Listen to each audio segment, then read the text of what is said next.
Fenerbahçe iyi bir döneme girecek dedim. Sonuç olarak basketbolda şampiyon oldular. Evet. Ama sen futbol için dedin değil mi onu şu an? Ben Fenerbahçe için söyledim. Hayır şu an. Hayır olmaz. Fenerbahçe'nin mutluluğu gittikçe kat artacak. Abi sana inanmak istiyorum ama bu aslan tişörtü beni işkillendiriyor demiş biri.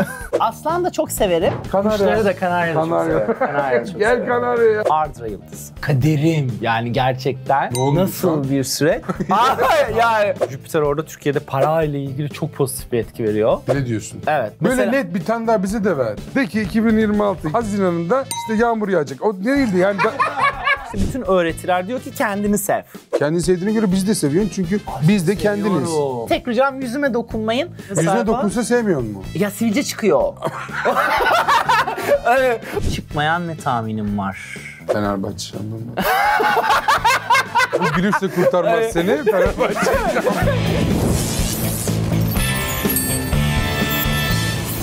Evet, Linç Et'e hoş geldiniz. Linç Et'in bu haftaki konuğu Can Aydoğmuş. Bravo. Hoş geldin. Hoş bulduk. Nasılsın? Davet ettiğiniz için çok teşekkür ederim. Ne demek ya? Biz geldiğin için teşekkür ederiz. Zaten ben şimdi biz seninle tabii yıllar önce program yapmıştık da Tabii. hani şimdi bir yurt dışı var, Kanada var, ora var, bura var. Ben çağırdım da hani gelebilir misin? Ne yapıyorsun? Merak ettim. Artık buradasın. Buradayım. Hı-hı. Buradayım. İstanbul'dayım. Şimdi bir sürü insan onu söylüyor. Can burada mısın? İstanbul'da mısın? Çünkü çok uzun zaman Kanada'da olduğum için herkesin kafasında bir soru işareti ama buradayım. Buradasın. İstanbul'dayım artık. Peki nasıl yani şimdi sosyal medyada paylaşımların da var, o da var, bu da var. Gelen yorumlar, linçler, bunları nasıl yönetiyorsun? Linç meselesiyle aran nasıldır programımızın konsepti olarak? Yani açıkçası ben şey şeklinde bakıyorum. Hani sonuç olarak seviliyorsan sevilmediğin noktalar da vardır. İşte insanlar bazen kendileri öfkeli oluyorlar ya da kızgın oluyorlar. Onu bir şekilde boşaltıyorlar kendi içlerinde. O yüzden çok normal olarak algılıyorum. Yani şey yapmıyorum. Ha tabii ki de ben de insanım. Yani insan bedenindeyim. Hani yaşıyorum. Hani bazen bazı şeylere, çeşitli şeylere böyle cevap verdiğim şeyler oluyor. Hani elimden geldiği kadar. Ama normal karşılıyorum. Artık yani bu işin doğasında Tabii. var. Tanınmış biriysen. Tabii. Bunu Yani böyle bir şey yapıyorsan normal. Bir de futbol camiasına girdin. Hayırlı uğurlu olsun. Ya evet öyle bir şey oldu. Ben 2018'de işte bir futbol kanalına bir röportaj verdim. Ondan sonra verdiğim o röportajda oradaki söylediğim her şey oldu. Evet. Bütün takımlarla ilgili. İşte bir Fenerbahçe ile ilgili bir öngörüm vardı. 2025'in Aralık ayından sonra şampiyon olacak. Linçlerde var. Hepsini anlatma daha. Ondan sonra da artık oraya girdin. Hemen hatta girelim. Linç et. Başlıyor alkışlarınızla.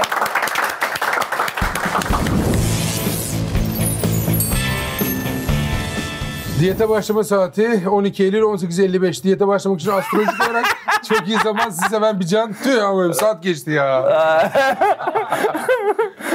Bunu ben yazdım falan desene. Onu devamlı paylaşıyorum öyle diyete başlama saatleri. İşte banka hesabı açma saati, diyete başlama saati. İşte öyle şanslı ve uğurlu saatler bana çok soruyorlar. Hatta bankalar için verdiğim saatlerde Türkiye'de bankalar kilitlendi. Ekonomi programlarında bugün çok büyük hareket oldu falan diye haberler oldu. Ne diyorsun? O kadar. Tabii. Yani benim verdiğim öyle banka tarihlerinde bayağı kilitleniyor. Peki bu diyete başlama saati ne oluyor abi? Yani o saatte başlarsan yememe içgüdünün kontrol altına mı? Yani mantığı ne onun? Ya mantığı şöyle, astrolojide her şeyin bir başlangıç zamanı var. Yani bir işinde ya da herhangi bir evliliğin, her şeyin başlangıç saati var. O başladığın an o olayın nasıl gideceğini gösteriyor ya astroloji haritasında. Orada mesela diyette işte daha sağlıklı, işte beslenmekle ilgili daha iyi kontrol edebilme gibi böyle çeşitli şeyler var. Sağlık evini pozitif yönde etkileyen ya da fiziksel bedene ya da orada güzellik veren gibi çeşitli etkiler var. Ben de ya mesela... bu hepsinin birleşiminden çıkardığın senin yorumun mu bu? Diyete başlama saati budur diye. Yoksa her bakan astroloğun görebileceği bir şey değil bu değil mi? Ona göre bir astroloji haritası buluyorum. Çünkü ben de mesela işte 120 kiloydum. Bilmiyorum hatırlıyor musun? İşte evet programa geldiğinde öyleydin. Evet 120 kiloydum. Sonra kendim işte diyete başlayacağım zaman bir saat verdim. O saatte arkadaşlar ben de başlıyorum dedim. Başladım ve 8 ayda 48 kilo verdim. Çok iyiymiş. Kendim. Doğru saatte başladın diye. Artık bir değil. Yani ama o başladın tabii onu Hani arada durdurup başka doğru saatlerde bir daha başladım diye bir şey var mı? Hayır. Yani bir kere başladım. Kaçamaklar yaptığım zamanlar tabii ki de oldu. Ama hani onun dışında aynı tempoyu onu devam ettirdim. Devam edelim. 2026 Fenerbahçe şampiyon yazmışsın. Yıllardır senin söylemenin bitmesini bekliyorum. Hele bir olmayalım var ya demişler. Biz de en kibarını bulduk. Tabii. Ama artık bu futbol işine girdin gerçekten. Ya tehditler, ondan sonra müthiş saldırılar, inanılmaz şeyler. Ya o kadar komik ki. Şimdi 2026'da işte şampiyon dedim. 2026 şampiyon olacak dedim. Bu yaz işte 2025 yazında daha şeydeyiz. İşte Haziran ayına girdik. Hadi şampiyon olacaktık. Temmuz ayındayız. Can hani şampiyon olacaktık. Dedim ki yani takım bile şu an yapmıyor. Antrenman yapmıyor ya da ona ne deniyorsa.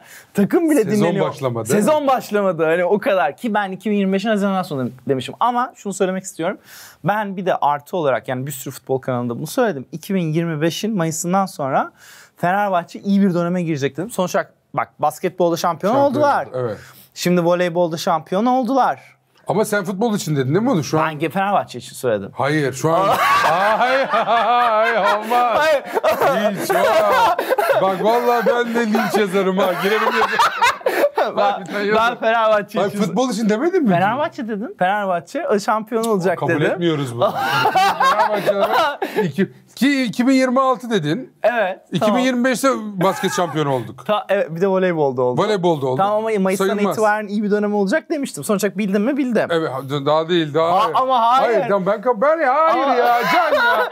Daha başlamak oyunu bozuyorsun böyle bir şey. Sence? Ben 2018'den beri bunu bekliyorum ya. Tamam okey. Şu an Fenerbahçe'nin sığınacak tek şeyi senin bu öngörün. Yani bizim artık böyle hani o bu sene olacak, o sene bu sene falan da tek elimizde senin 2025'te güzel şeyler başlayacak dedin. O değişimler dedin. Mesela o değişimlerde başkanlık değişimi oldu. Başkanlık değişimi oldu. Bir şeyler oldu. Buradan şampiyonluğa giderse Fener 2026'da sen de çok rahatlarsın. Gerçekten de inanılmaz bir şey olur. Yani sadece Fenerbahçe ile ilgili açıkçası benim şöyle bir şeyim var. Hani orada üzüldüğüm ve takıldığım. Şimdi ben 2017'den beri astrolojik öngörüler yapıyorum. İşte sayısız depremle ilgili yerine kadar bildim. 8 kere Bitcoin'in yükselişini bildim. Dövizin tam yükseliş tarihini bildim. Yurt dışı, yurt içi olaylar. İşte seçimlerde işte kimlerin kazanacağı, ne olacağı, ne biteceği, nasıl olacağı vesaire. Sayısız olay bildim. Yani gazeteler bir yılda 200'den fazla öngörüsü gerçekleşti diye haber yaptılar. Yani bir sürü. Şimdi onları kitap yaptırıyorum. Ondan sonra bayağı yüzlerce böyle şeylerim hani bir dosyada bir şeyde toplamak için gerçekleşen öngörülerimi birbirleriyle link bir şekilde öyle mesela bir çalışma yapıyorum. Ama mesela insanlar bana diyor Fenerbahçe yani böyle Fenerbahçe'nin hani diyorum ki ya ben o kadar çok şey bildim. O kadar çok astroloji öngörüm gerçekleşti. Onları hiç görmüyor musunuz? Şeyin farkındasın ama değil mi? Bir Fenerbahçe'nin 7 yıl şampiyon olamayacağını söylemek çok büyük bir tahmindi, öngörüydü. Aslında şu ana kadar olan şey çok büyük bir öngörü. Ama bir şey söyleyeceğim yani depremlerin yerleri, Bitcoin'in yükseliş tarihleri, bir sürü altcoin'ler, üst coin'ler, dövizler, yurt dışı, yurt içi olaylar. Ya hortum bak olacak dedim. Türkiye'de hortum diye bir şey olmuyor. Söylediğim tarihte hortum oldu. Daha ne yapayım? Geçen Nisan ayındaki depremi tam tarihiyle bildim. Bunlar da çok büyük olaylar değil mi? Fener. Ya iyiydi ha. Yok şu an o şey olur. Sen hep böyle sıyırma peşindesin. Seni bırakmam. Ya Donald Trump, de bulacağım bak, seni. Donald Trump seçim vardı. Donald Trump kazanacak dedim. O adam kazandı. Umurumuzda değil. Umurumuzda değil lütfen. Bizi bağlamaz. Hiç bizi bağlamaz. Biz 2026 sezon sonu. Ki mesela sen orada 2026 diğer sezonu da kapsıyor mu diye düşünüyorum. Oradan da yırtamazsın. O 2026-27 sezonu oluyor. Yani olmalı. Olmalı. Şu an sen de Fenerbahçe ne yapıyorsun? Şey mi yapıyorsun? Ya ekstra bir şey mi yapıyorsun? Takıma transfer yapıyor. Bir şey yap. Bir şey yönetime gir. Bir şey yap. Hayır, gerçekten. Bir de bunu söylüyorlar. O çok komik ya. Çok gülüyorum gerçekten.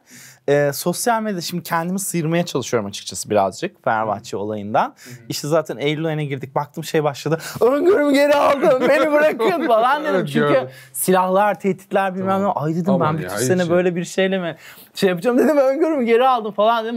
Dediler. Alamazsın. Kabul etmiyoruz. Hani geri falan alamazsın. O da var galiba. Ver bakayım. Diğer yorum ne? Sizinle uğraşamam. Öngörülerimi geri alıyorum demişsin. Evet. Öngörünü nasıl çekiyorsun abi? Kredi mi bu demişsin? Ya evet. Kabul etmiyor. Yok, yalnız çok iyiymiş ya, pembe saçlı. Evet. Çok. Salt pepper. Düşün tatlı. Yani hani çok konsantreyiz bir konuya. Çok. Ama dedin biz yani bir tane daha işte bir astrolog olayı oldu ya. Meral işte çok kötü giderken Fener şampiyon olacak dedi. 6 puan gerideyken Fener olamadı. Orada sıkıntılar oldu yani. Bu öngörü meselesi futbola girdiği zaman iş ciddiye biniyor galiba.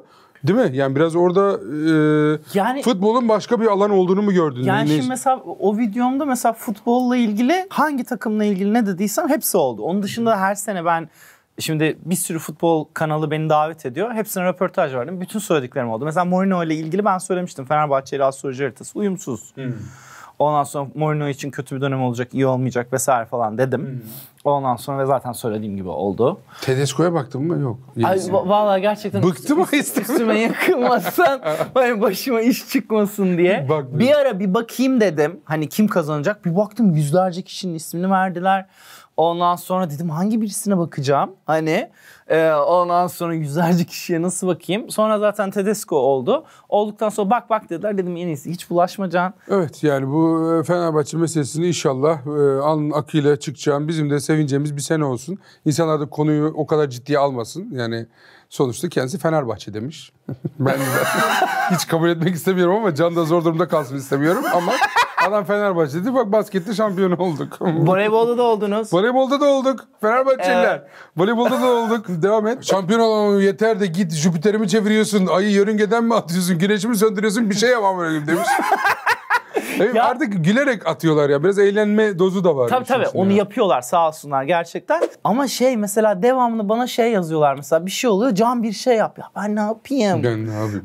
Anlatabiliyor muyum yani? Jüpiter'i ters çevir. Hani ne yapıyorsan yap işte bir şey yap şu şeyi bul. Mesela geçenlerde işte bu direktör yoktu. Ondan sonra işte takımda. Bana diyorlar ki direktörü bul. Hangisi sonra seçenekler var 3 tane. Onlara bak hangisi uygunsa onu söyle falan. Ha işte direktörü bul. İşte ya da işte bir şey eksik şunu bul. İşte onu bilmem ne yap. Şu işe bir el at, bir şey yap. Ya ben Fenerbahçe'nin yönetiminde değilim, bir şey değilim. Sen hangi takımısın bu arada? Ben valla gerçeği söyleyeyim ya çok böyle takımla bir alakam yok. Hani futbolla falan. Ama hani Beyoğlu'nda doğdum. Ondan sonra hani nerede doğduğun üstünden takım olarak düşünecek olursak hani Galatasaray olabilir. Babamın ailesi tamamen Beşiktaşlı.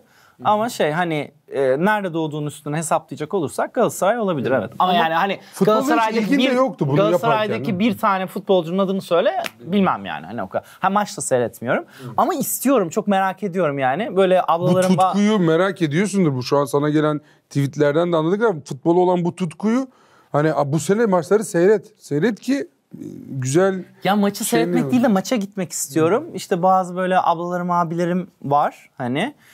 Ondan sonra söyledim. Dedim tamam hani gideyim dedim. Bir şey ayarlayacaklar. Gideceğim seyretmeye. Böyle bir maçı seyretmek, oradaki insanların o enerjisini, o şeyini görmek istiyorum. Ya biz olur da bu sene şampiyonluğa gidersek sen de hani o son maçlarda stada falan gitsen var ya. Ay yok gitmem. Seni böyle elden ele gezdirirler biliyor musun? Tribünlerde böyle kupa gibi kaldırırlar seni bak öyle bir şey olur. Ya işte futbolun ama o şey var işte ya da bu girdiğin top farkında olmadan da bence başlangıçta girdiğin topla. Ama bir şey söyleyeceğim şu ana kadar kaç tane takımın şampiyon olacağını bildim. Kaç tane takımla ilgili ne olacağını bildim. Bak 2 tane takım hatırlamıyorum vardır bakın 2 tane takım maç yapıyordu. Dediler ki ne olacak? Dedim berabere kalacak. Bak o kadar bildim. Ondan sonra hiçbir takım hiçbir yerden hiçbir şey gelmedi. O yüzden açıkçası çok şey yapmıyorum yani. Hani aman işte olsa ne olur olmasa ne olur. Burada asıl bildiğin şey 7 yıl olmayacağı. O çok büyük bir bilgi. Ya o Fenerbahçe'nin 7 sene şampiyon olamayacağı Ali Koç varken falan olmayacak bir şey yani. Şanssızlıkta bilmem ne de bir sürü ikincilik var. İnanılmaz bir şey bildin. Bu bilgilerin geldiği son noktada da bu dediğin öngörü çıkarsa gerçekten mesleki olarak da yani çok acayip bir top. Ben heyecanla hem seni takip edeceğim hem Fenerbahçe'ye yani şeyi geçti. Heyecanlı çok başka bir boyuta geldi bu sezon için. Vallahi bak ya. Ha? Tamam peki. Devam et. Kaçında yayınlayacağız Can'ı? 11. 11'inde. Ha tamam o zaman devam et. Tamam. 13 Haziran özellikle çok pozitif bir tarih. Ben hemen sordum.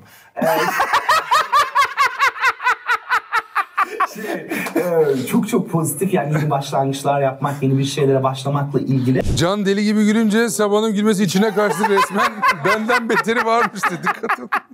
Hele sabahla karşılıklı bir güldüğümüz videolarımız Tabii, var. Onlar onlar çok tabii. iyi. Ama bu kahkaha, Çok iyi. bu kahkaha Üç Adam'da program yaptığımızda yoktu. Yeni mi bu? Ama ben sana geldiğimde çok yeniydim, çok heyecanlıydım. Gülmüyordun değil mi? Doğru. Çok heyecanlıydım. Hiç gülmeyi bile bulmamıştım. Yani kaçıncı kez televizyona çıkışımı da hatırlamıyorum. İlk Yıl bile 2016. İlk değil. İlk Melek Baykal. Melek Baykal. 2011 mi? 2012 mi ne? Ama 13 yani bizim. sana sonuç olarak senin programın sen diyebiliyorum. Tabii ki ya, diyebilirim ne ama demek. Senin programın hani sonuç olarak Türkiye'nin en programlarından bir tanesi hani orada. Ona çıkmak ayrı bir şey. Orada heyecanlıydım tabii. İlk daha yeniydi. Sonra yavaş yavaş rahatladım, açıldım. Daha böyle kendim oldum. Ondan sonra özellikle YouTube videosu çekmek çok işe yaradı. YouTube videosu çektikçe şey yaptım. Artık zaten kameranın önünde çok mutluyum. Yani en mutlu olduğum yer kamera önü. Daha Ve rahat en çok hissediyorsun. kendim olduğum yerde kamera önü. Yani sabahtan akşama kadar kamera önünde olabilirim. Bu çok enteresan. Ben de öyle hissediyorum biliyor musun? Yani kamera önünde çekimdeysem daha kendimim. Normal Evet. hayatta daha sanki dışarıdayım gibi. Hani böyle, Süper. Vallahi Benle öyle beraber hissediyorum. aynı şeyi söyleyen bir insan. Öyle hep. Ben öyle. Mesela Sahne kamera de öyle. önünde, kamera varken ben daha kendimim. Evet. Ve kendimi çok rahat hissediyorum, çok iyi hissediyorum kamera önünde. Ama normal dışarıda mesela hani... Daha çekingen oluyorum. Daha şey yani... Ya çekingen de sosyal değilim ama anksiyete daha bir işte şey. ortama uyum sağlıyorum mesela falan. Ama kamera önünde kendimim. Kendi alanının açılmış. Kendi gibi alanım oluyor. evet. Devam Kendimi edelim. çok iyi hissediyorum. Lastiği kopmuş don gibi ağzını açıyor. Bu nasıl gülmek yavrum? Ama yavrum demiş yine. Sevgi var. Sevgi de var ya. Sevgi orada. var. Yavrum nasıl gülmek demiş. Devam et. Astrolojinin Tarkan'ı bu adam. Ya o çok ilginç. Bana inanılmaz şekilde çok kişi mesela ben tabii ki de hiç yani bence benzemiyorum da herkes böyle bir Tarkan üstünden bir şey yapıyor. Bence sevdikleri için. Yani orada tabii benzerlikle ilgili değil. Bence mesleki olarak da hani bir başarı olarak da hani Tarkan müzikte neyse başarı olarak hani sen de astrolojide olsun gibi de. Çok onur oldum. Bence- Teşekkürler. Öyle tabii öyle bir Öyle. düşünce varsa tabii ki de o çok. Oradandır herhalde. Ama tabii poz varmış. Ben poz için... Burada bir Tarkanlık da varmış yani. Kanada'da daha işte o 110 kilolardayım herhalde burada. Öyle mi? Tabii Ha, burada 110 varım yani burada. Devam et. Sen niye bu kadar değiştin? Estetik mi, sakal mı, botoks mu, diş mi, dolaryum? Dolaryum mu ne ya? Dolaryum mu? Tanıyamadım. Sadece sesin aynı. Var mı öyle müdahale falan yaptırıyor Tabii. musun? Şey yapıyorsun. Tabii. Seviyorsun. Full mü? Full.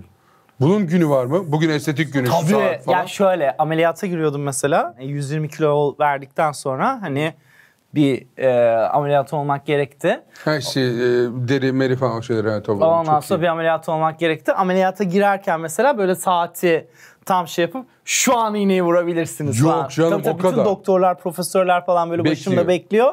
Ondan sonra şu an iğneyi anlaştım. Ama öncesinde anlaştım. Tabii. Ama hep öyle. Zaten hep doktorların bilmem ne vesaire bir şey yapacağım. Bir yerime bir şey yapacağım. Bir şey yaptıracağım. Anlaşılan. Tabii. Yani tam o saatinde mesela yapıyorum. Hani bakıyorum. Yani hani mesela diz kapağından aşağısı estetik değil. O nasıl? Şuradan aşağısı estetik değil. Şuradan da değil. Onun yukarısı hep full. Full girdin. Girdim. Ve şey var mı peki onda? Öyle kendinle barışık bir durumda değil miydin? Yani kiloluyken çok mu rahatsız hissediyordun şey olarak? Yani o değişimi çok mu istiyordun yani? O zaman da açıkçası çok ilginç bir şekilde kendimi seviyordum ben. Kendimi beğeniyordum. Ama sağlıksal olarak artık beni çok zorluyordu. Yok Ondan kilo için sonra- demiyorum. Kilo için bence her Evet şey yani doğru. sağlıksal olarak beni çok zorladıktan sonra, zayıfladıktan sonra baktım bir şeyler yaptırmam lazım. Hani artık. Yüzde falan da çökmeler çok oluyor. değil mi? Tabii yani yani 48 kilo verince hani bütün cilde etkiliyor. Etkileyince mecburen de yapıyorsun. yaptım. Yani hani orada bir mecbur şey yoktu. Yani hani iyi görünüyorum, iyi görünmüyorum, kendime O barışım değil. Hani ben bu kiloyu verdim. Kilo verdikçe de verdim. Artık bir mecburiyet doğdu. Devam edelim. Dediklerin hiç çıkmıyor Can. Hiç hem de. Hiç çıkmıyor. Hiç. Ya bu çok mesela ilginç bir şey gerçekten. Mesela devamlı mesela böyle arka arkaya bir sürü öngörülerim gerçekleşiyor. Ondan sonra insanların altına şey yazıyor. Dediklerin hiç çıkmıyor. Bunda söylediği hiçbir şey çıkmıyor mesela diyorlar. Onda mesela böyle şaşırarak bakıyorum. Kendim şey düşünüyorum. Ne yapmalıyım acaba? Hani çıkan dediklerimle ilgili böyle bir video kolajı mı yapsam? En son işte onu buldum. İşte kitap yapayım dedim.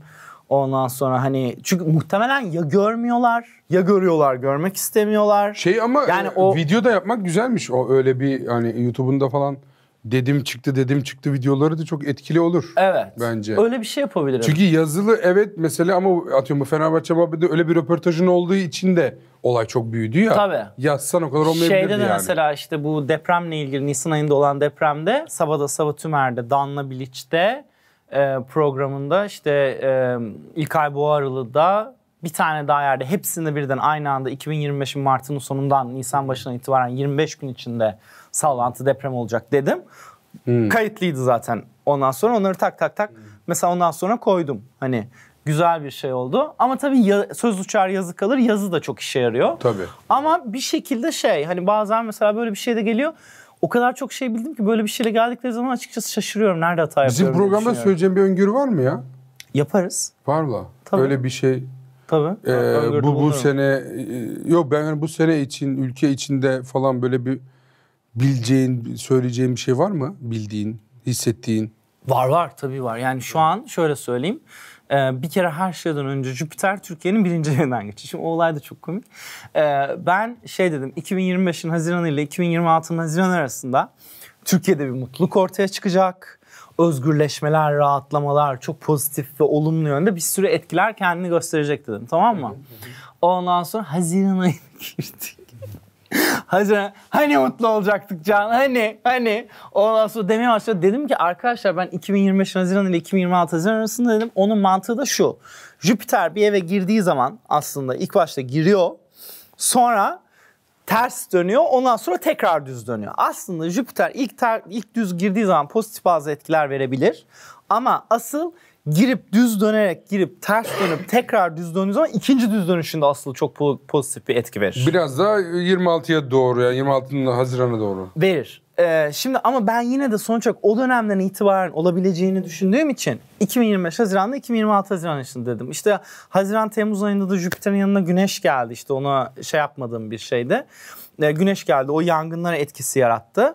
Ama mesela işte Eylül-Ekim itibariyle Jüpiter mesela daha kendi başına şu an. İşte Kasım'ın sonunda Satürn düz dönmeye başlayacak. Satürn düz dönünce tabii sallantılar olur. Ondan sonra birazcık daha olaylar vesaire şeyler kendini gösterebilir.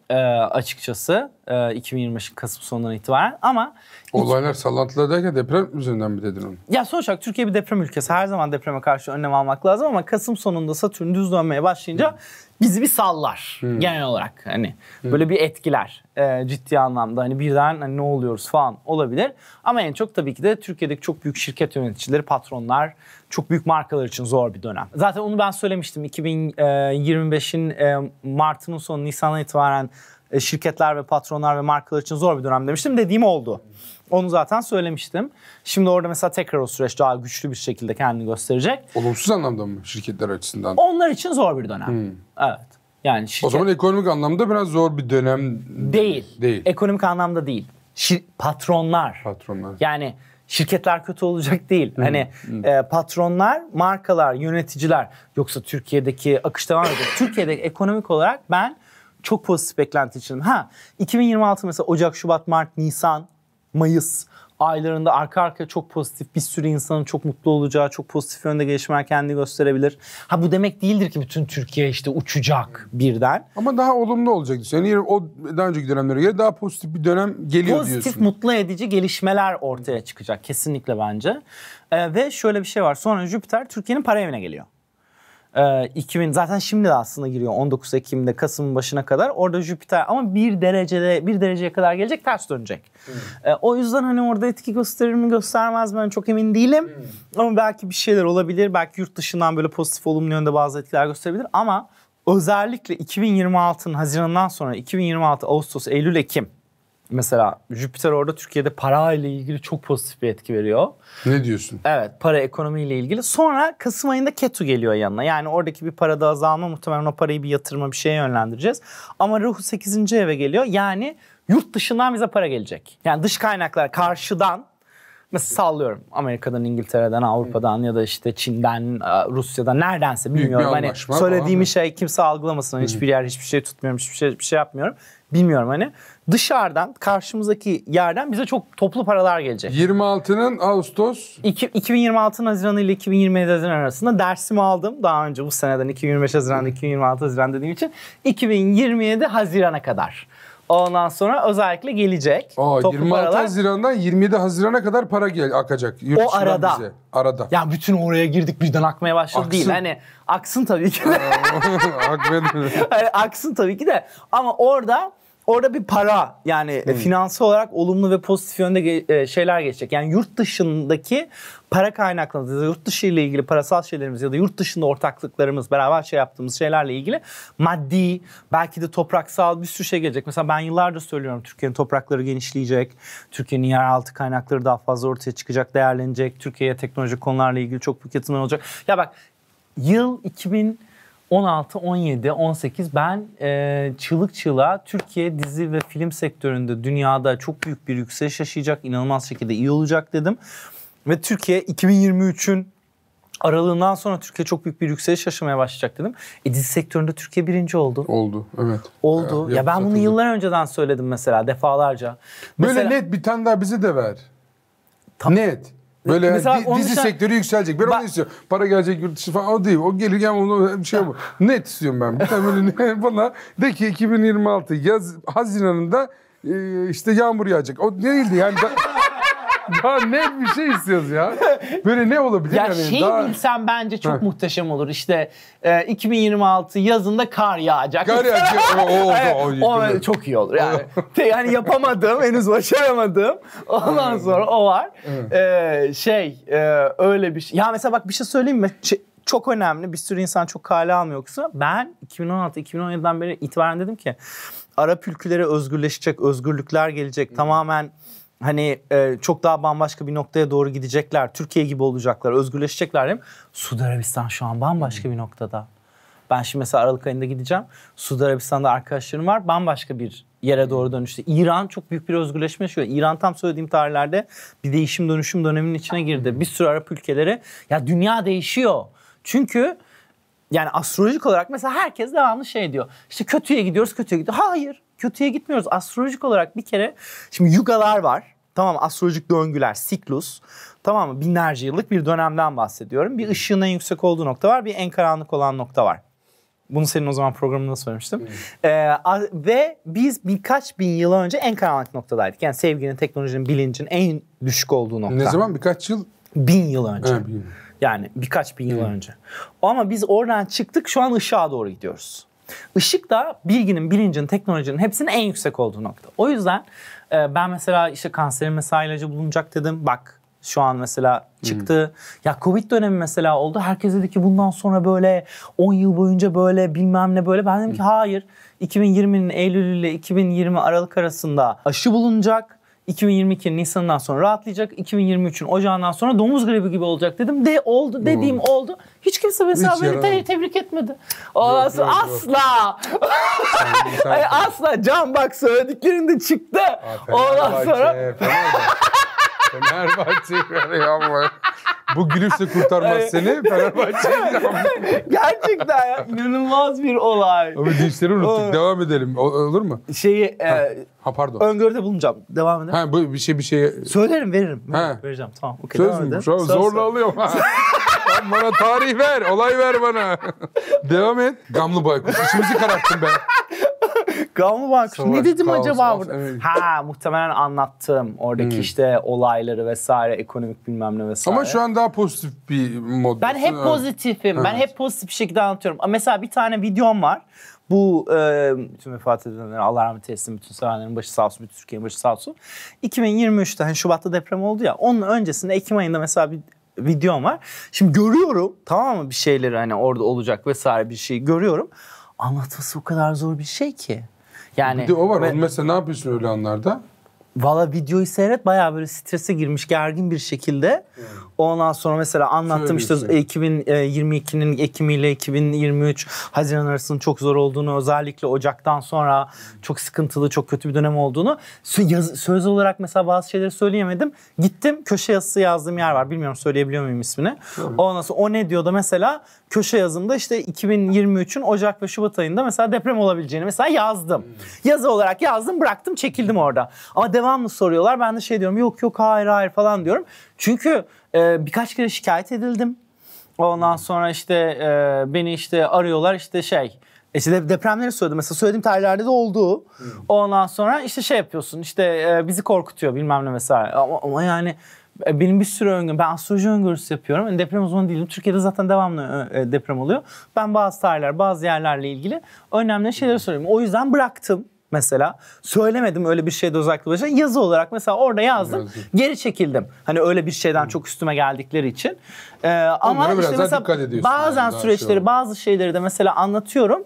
Ama anlatırken de mesela pozitif bir şey söylüyorsun. Diyorlar ki çok pozitifsin. Polyanacılık oynuyorsun.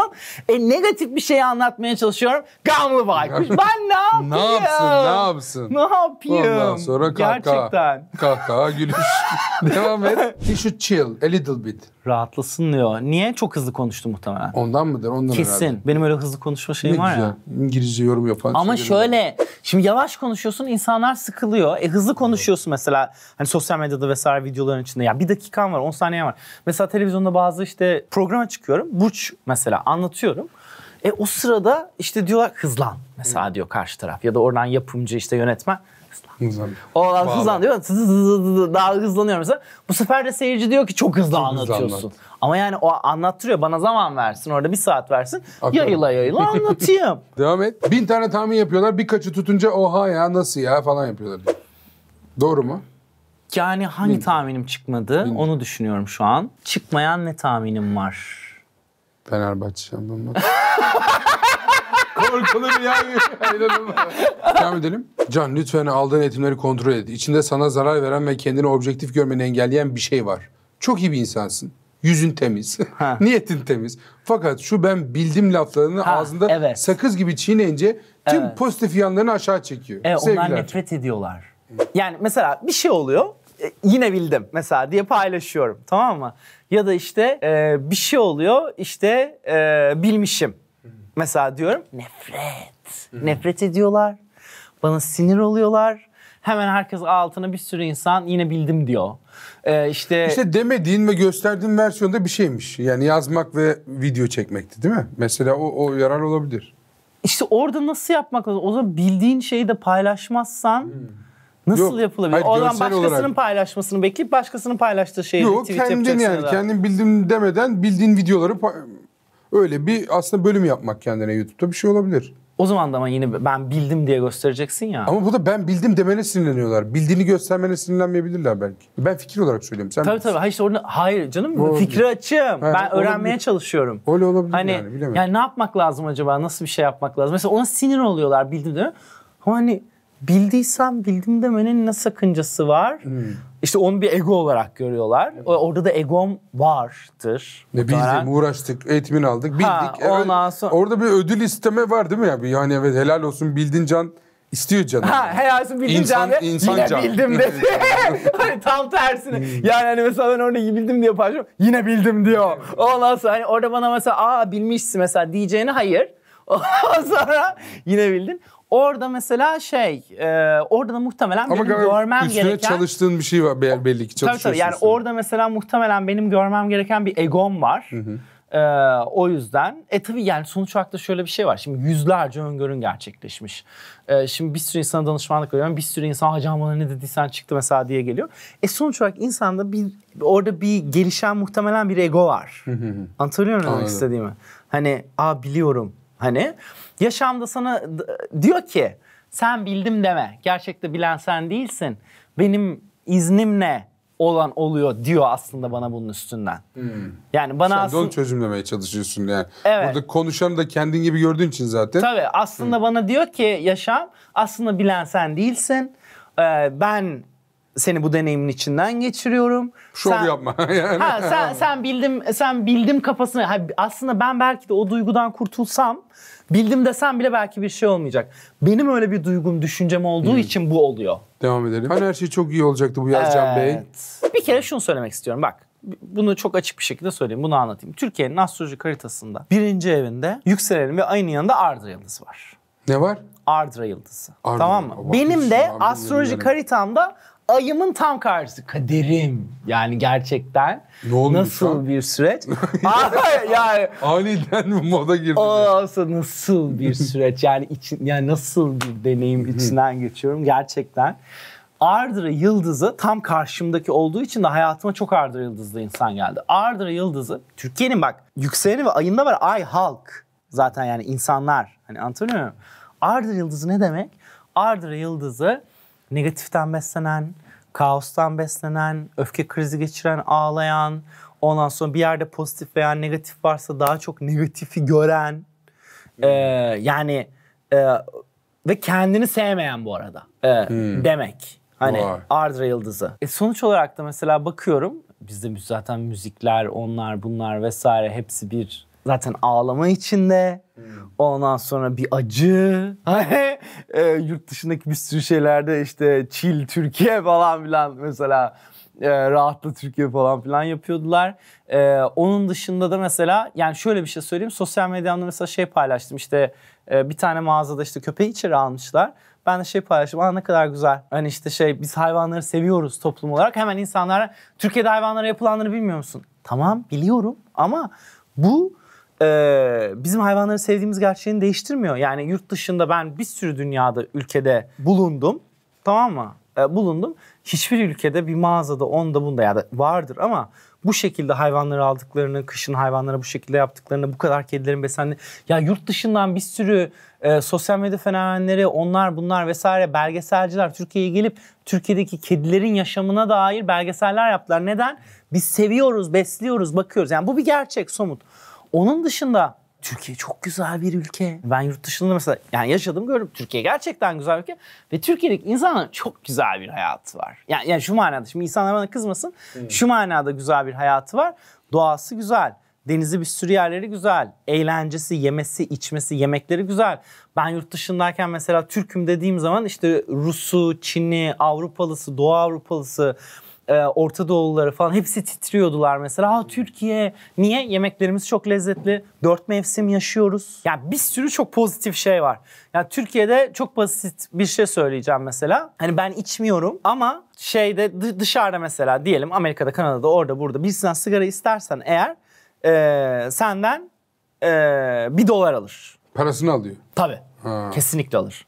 Ondan sonra yani $1 verirsin karşılığında alırsın sigarayı. Türkiye'de istersin verirler. Yani gözümle gördüm hani arkadaşım böyle bir tane istedi. Bir eğlence merkezinin ortasına birkaç kişi çıkardı. Yani taksici kendisi ikram eder zaten. Yani ben buradan Urfa'ya bilmem neye giderken durduğum şeylerde çayı kahveyi bilmem neyi vesaire her şeyi ücretsiz verirler. Yani Türkiye'deki bir sürü şeyi sonuç olarak yurt dışında göremezsin. Hani anlatabiliyor muyum? Gördüğün, yaşadığın bir sürü şey. Bir sürü ülkenin kendine göre çok büyük güzellikleri var. Ama tamam bazı insanların hani beğenmedikleri şeyler de olabilir ama bunlar elimizdeki pozitif şeyleri görmeyeceğimiz diye bir şey yok. Los Angeles'taki arkadaşım bile söylüyor. Ben yurt dışında gittiğim ülkelerde de bile aynı şeyi gördüm. Fransızlar böyle birbirini tutuyor. İşte Çinliler böyle birbirini tutuyor. Hepsi sokaklar kurmuşlar, bilmem ne yapmışlar. Hepsi birbirini tutuyorlar, bilmem ne. İngilizlere onları bunları söylememe gerek yok. Niye? Kendilerini seviyorlar çünkü.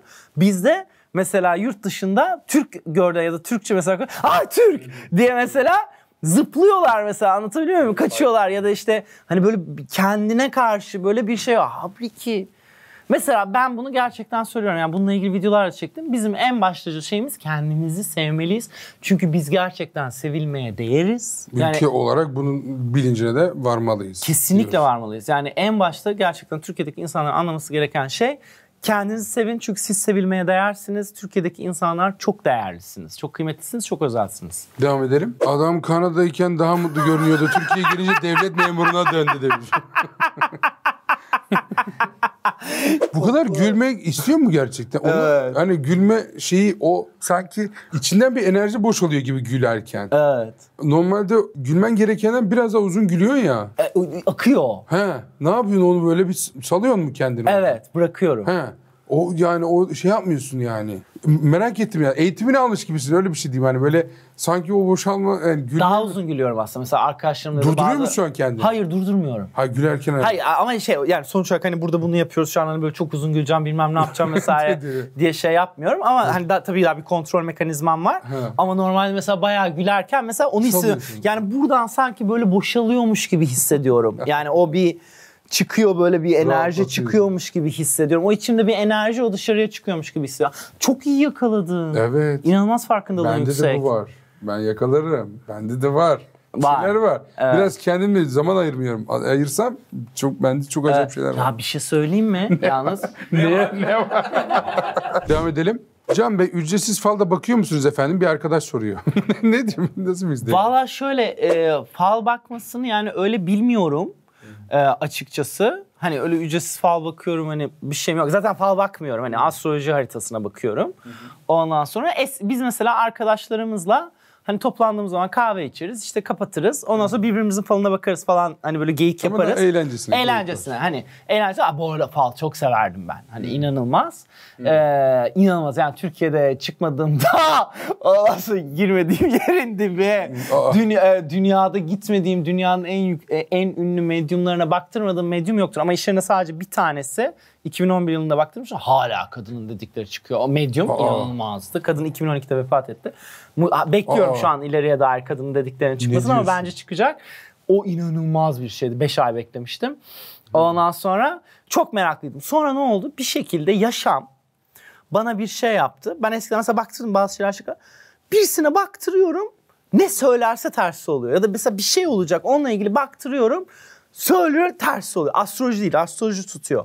Ama falla ilgili evren bana dedi ki baktırma. Ondan sonra onun üstüne mesela bıraktım. Tamamen bıraktım. Arkadaşlarıma bile artık aman bakma diyorum mesela. Ama astroloji haritama bakıyorum. İşte kendi astroloji hocalarıma danıştığım şeyler oluyor gibi. Ama fal konusundan koptum diyorsun. Fal konusundan Devam koptum. edelim. En güzel göbek saklama foto çekim açısı demiş biri. Evet olabilir. Bu fotoya bayağı kızdılar. Ne dediler? Şortumun rengini beğenmediler.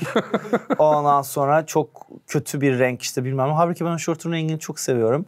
Şurada bir yerde sigara izmariti var galiba. Orayı bir temizleseydin, toplasaydın dediler. Ondan sonra ona çok laf söylediler. İşte göbekle ilgili laf söylediler. Bu şeyime çok laf sayıştırdılar. Evet. Devam edelim. Millet senden tek direktör ismini bekliyor. Sen otellerde havuzlarda fink atıyorsun. Artık o. Sahil orası, otel değil. Hatırlatıyor arada bir arkadaşımın evine bir arkadaşımın yazlığına tatile gitmiştim. Oradaki kumsal. Devam edelim. 2025 Haziran ile 2026 Haziran arasında kilo. çok pozitif bir açısı var. 2025'in Haziran'dan başlayacak. 2026'nın Haziran'ına kadar olan dönemde Fenerbahçe'nin mutluluğu gittikçe katlanarak artacak. Çıktı. Bak söylediğim tuttu. Bak basketbolu kazandınız. Voleybol oldu. Geriye kaldı futbol. Hayır ama bir şey söyleyeceğim. Ya Allah aşkına bir dakika. Ama takım başkanı da değişti. Hayır yani. Başkan da değişti. Ben bak bir şey söyleyeyim. Sen ama bir şey söyleyeyim. çıktı o basketbol falan filan seni kurtarmayacağını anlamış olman lazım. Ama bir şey söyleyeceğim. Allah aşkına bak yıllarca olmamış. Sonuç olarak basketbolda da voleybolda da şampiyon Yok ya oldunuz. Dediğiniz böyle basketbolda şeyimiz var ya. ne zaman var? Daha ne zaman olduk? 2 sene oldu basketbolda olduk da önce şampiyon.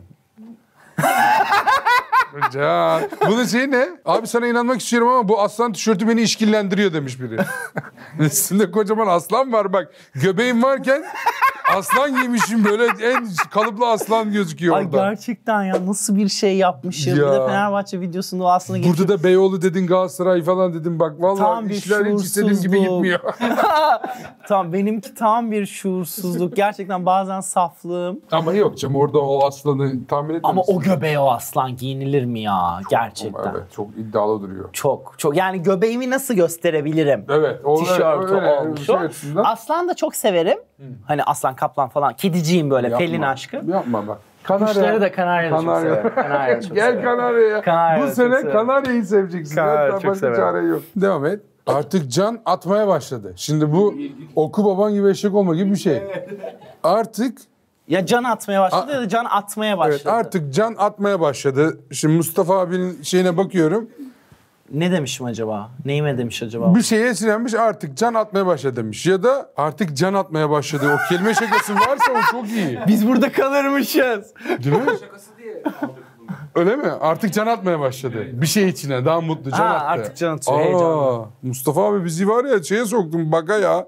Ne demek istedin acaba? Devam edelim. Çok fazla egolu ya. Ben diyor sadece. Bence hiç enerji çalışmaları olgunluk katmamış. Valla elimden geleni yapıyorum. Olmamış. Seda öyle diyor. Şimdi hayatımda çok kötü şeyler yaşamış, bayağı kötü şeylerin içinden hayatımda belli bir noktaya gelmiş bir insanım. Bu da birazcık bir özgüven veriyor. Veriyor. Bir de ben yıllardır mesela işte 19 yaşımdan beri işte bütün öğretiler diyor ki kendini sev. Kendini onayla, kendini kabullen. Devamlı işte kendimi sevmeye odaklıyım. O işte o özgüvenim, o kendimi sevmem ya da böyle kendimle olan mutluluğum insanlara bazen belki ego olarak da geliyor olabilir. Evet. Çok ilginç bir şey ama yani kendimi seviyorum. İlginç değil ya. Onu niye sevmiyorsun? Kendini sevdiğine göre biz de seviyorsun. Çünkü biz de kendiniz. seviyorum. Tabii biz seniz. Sizi seviyorum. Hepimiz biz de seni seviyoruz. Yani Ben hepimiz seviyorum. birbirimizi Ben bu... İşte bak bambaşka bir yere gitti. Hayır ben bir şey Hepimiz söyleyeyim. Ben birbirimizi çok seviyoruz. Ben insanları çok seviyorum. Ben de. Etrafımda insan sevmeyen insanla dolu. Böyle bir şey olamaz. Kim sevmiyor insanları? Bir sürü arkadaşım, tanıdığım insan hiç insan sevmiyorlar. Allah. Ben de insanlara bayılıyorum. Ben de. Ondan sonra mesela sokakta geliyorlar insanlar benimle konuşuyor, çekiniyorlar. Her insanı çok mu Sadece seviyor? tek ricam yüzüme dokunmayın. Çünkü nedir onun adı? Sivilce çıkıyor bilmem ne vesaire falan. Yüzüme dokunmayın. Koluma dokunabilirsiniz, sarılabilirsiniz bilmem ne vesaire Yüzüne falan. dokunsa sevmiyor mu? Ya sivilce çıkıyor. Sonra sivilce çıkıyor ya cildimi temizliyor mesela o sırada elini bir yere sürdü bilmem ne falan sivilce çıkabiliyor ya da şey olabiliyor falan. Ondan sonra 24 saatte kamera karşısındayım. Yüzüme dokunmayın. Onun dışında tabii ki de gelebilirsiniz. El sıkılaşırız. Hani isterseniz sarılırız falan hiç problem değil. Yüzüne dokunmayın sevmiş. Devam edelim. Ya keşke meditasyon sırasında reklam olmasa. 2 kere cidden bölünüyor. Haklı. Söyledim. Nasıl sosyal meditasyonda medya reklam? şeylerine. O vardı onu düzelttiler. Ne yapıyorsun? Onu yaptılar. Meditasyon yaparken nasıl reklam? YouTube'da reklam giriyor ya araya. Ha o okey. Kendin birden bir şey yapmıyor değil mi? Öyle bir şey değil. Hayır öyle bir şey yok. Hiçbir reklam yok orada. Hani bu gördüğünüz kedi falan gibi. Hayır. Kedi O da reklamı. Matu kedim. Araya yani Matu'yu entegrasyon çok almıyorsun seviyorum. değil mi meditasyon arasında entegrasyon? Hayır. O çok komik olurmuş ama ya. Hayır. Ya o YouTube'un kendi koyduğu reklam orada bir şekilde öyle Senin bir şey elinde olan olmuş. bir şey değil o zaten. YouTube yayınında var o. Değil ama sonuç olarak YouTube kanalımı yapan kişi orada ya başına ya sonuna koyacaksın. Ortaya Ortasına, koymaman lazım. anladım. Haklı. Ondan Yapıyor musun meditasyon arasında cüzdanları falan? Kendi cüzdanına giriyor musun? Hayır. Kritik bir yerde böyle. Hayır. En böyle. Hayır. Hey. Sadece şeyde burç videolarımın başında genel yorum Gibi. yaptığım şeyde anlattım. Bir de ilk başta bu burçlarda söyledim arkadaşlar cüzdanlarım çıktı diye söyledim o kadar. Şimdi mesela farklı ürünler farklı şeyler de çıkartacağım şans getiri için. Takipçilerimin istediği şeyleri üretiyorum. Bana yazıyorlar mesela şunu istiyorum, bunu istiyorum, şunu istiyoruz falan filan diye onları dinliyorum. Onları dinliyorsun. Devam edelim. Can sen iyi bir astrolog değilsin. İyi algı yaratabilen, ikna gücü yüksek birisin. Linç gibi linç ya. İkna gücümün yüksek olduğuna kesinlikle katılıyorum. İyi algı yaratabildiğim için de teşekkür ediyorum. İyi bir astrolog değilsine nereden varıyor bilmiyorum. Yani burada algı yaratabilen, ikna gücü yüksek biri olmak zaten bu kadar başarılı olduğunu gösteriyor bir şey. O zaman mesela öngörülerim nasıl gerçek çıkıyor? Yani o zaman bu kadar öngörüm nasıl gerçek çıktı? Evet. Hadi cevapla. Ama muhtemelen bilmiyor öngörülerimin gerçek çıktığını. Bilmiyor. Mesela muhtemelen bir şeylerimi seyretti. O mesela gerçekleşen öngörülerimin haberleri yok. Bir de tabii ki de bende özgüven olmasının diğer bir şeylerinden bir tanesi de burç videolarımın altında çok insan hani söylediğin şeyler hani doğru dedikleri için. Onun kendiki tutmamış demek ki ondan şey olmuş. Olabilir. Diyelim mesela Aslan burcu ama işte ayı mesela balıkta ve sadasati yaşıyordur. Yani bir insanın 22 yılda bir hayatında yaşadığı en kötü dönem. Ne o? Sadasati. Bir insanın 22 yılda bir yaşadığı en kötü dönem. 7,5 sene sürüyor. Sadasati diye bir dönem. Ay burcunun üstünden bakılıyor. Her insan 22 yılda bir yaşıyor. Ben de 2014 ile 2023 Ocak arasında yaşadım. Kabustu. Ama şöyle mesela Donald Trump Sadasatisinin ortasında Amerikan başkanı oldu. Hani ben de kendi Sadasatimde kitaplarım çıktı, tanınır olduğum bir sürü gece ama kabustu yani çok zordu. Belki öyle mesela öyle bir şey de var. Yani Aslan burcu için orada iyi bir şey söylesem diyordur ki yani benim hayatım berbat, bu burada iyi şeyler söylüyor. Nereden tutuyor? Halbuki kendi astroloji haritasında belki kötü dönem. Belki Satürn daşasına girmiştir, Ketu daşasına girmiştir. Yani zor bir döneme girmiştir. Yani öyle bir şey de var. Ben sonuç olarak sadece burç yorum yapıyorum. Astrolojik haritası asıl olandır yani. Devam et. Can Aydoğmuş. Yavaş yavaş bileniyorum. Haberin olsun. Samsun 0-0. Maç ilerliyor Fener seyircisi ya. Maç. Yani her bir maçta ama son çok dönemde komik bir şey. birazcık iyi gidiyorum. Herhalde üstümden biraz atmayı başardım. Neyi? Hani Fenerbahçe konusunu. Nasıl Çünkü atma çok şarkı? saldırmıyorlar artık bana. Ha O- yok ama bu yani maç geliyor seyircisi var maç. 0-0 ya çok beğendim Buradan bunu ya. itibaren hardcore saldırmaya başladılar. İşte ben öngörümü geri çektim bilmem ne. Bir de öyle bir şey ki paylaştım. Bütün spor kanalları paylaştı. Öngörüyü çektiğini söyleyeyim. Evet söyleyince öyle bir şey var. Mesela futbolla ilgili bir şey söylüyor. Bütün spor kanalları paylaşıyor. Sanki bütün Türkiye'deki futbol sosyal medya kanalları herkes beni takip ediyor sanki. Öyle çok ilginç bir olay var. Canay Doğmuş. Teşekkürler. Teşekkür ederiz. Teşekkürler. Çok sağ olun. Valla çok sağ ol. Böyle Çok geldiğinde zaman keyifliydi. ayırdın. Çok güzeldi bizim için de Çok harikaydı. güzeldi gerçekten. Konuk müzemize de bir hatıra bırakırsan tadından yenmez. Kitaplar getirdim. Onun dışında bunlar işte yani 17 tane kitabım var ama Of. 3 tanesi Maşallah. size. Aynı zamanda zaten çocuk kitaplarını sizin çocuklar için Evet çok getirdim. teşekkür ederim onlar için de. Ondan Çocuklara sonra onun ileteceğim. içinde. Gezegenleri anlatan bir kitap yazmışsın. Yani öngörü olarak mesela özellikle sormuştun yani Türkiye Evet, için finalde bize bir özellikle. tane. Türkiye'de işte mesela özellikle öngörü olarak valla Türkiye'ye baktığımız zaman açıkçası Türkiye'nin geleceğiyle ilgili ben çok pozitifim. İnanılmaz olumluyum. Hani o şekilde söyleyeyim.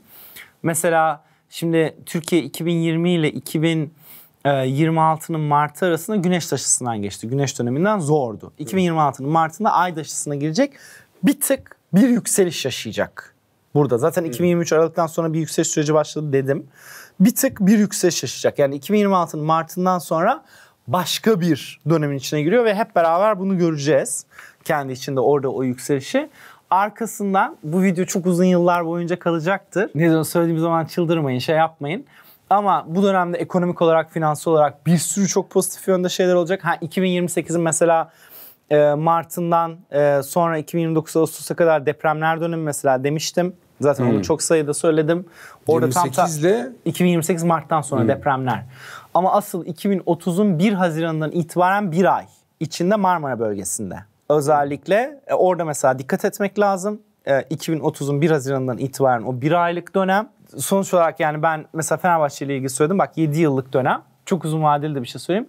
2036'da dur bir dakika. tamam mı? Kaç yaşında oluyorum? Ondan sonra 36. 2036. 2036'nın sonu yani ortasına itibaren de ortaya çıkabilir. 2036'da Türkiye öyle bir noktaya gelecek ki öyle bir yükseliş yaşayacak ki yani mesela hani şu an mesela İngiltere işte Amerika falan mesela çok büyük bir güç diye bakıyoruz ya Çin vesaire falan. Yani O derece. tabii. Dünyada ilk Dünyada öyle bir güçte olacak. Yani 2036 sonundan itibaren ortaya çıkacak ve 7 yıl içinde gittikçe yükselerek artacak.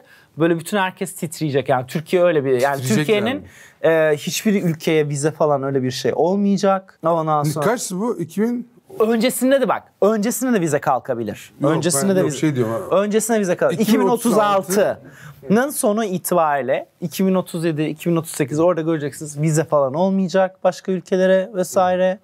Ondan sonra hani mesela şu an bazı insanlar bazı ülkelerden çeşitlilerden vize almak vesaire gerekiyor ya. Ondan sonra öyle bir şey olmayacak. Ondan sonra böyle inanılmaz bir yükselişe doğru gidecek. Bu öngörünün sonucunu almak için ben bu linçidi 2037'ye kadar yapacağım bak. Söyleyeyim sana. 2036'da konuk alacağım seni yine. Tamam. Okey. Anlaştık. O gün konuşacağız bunu. Tamam. Alkışlar Canay Doğmuş'a.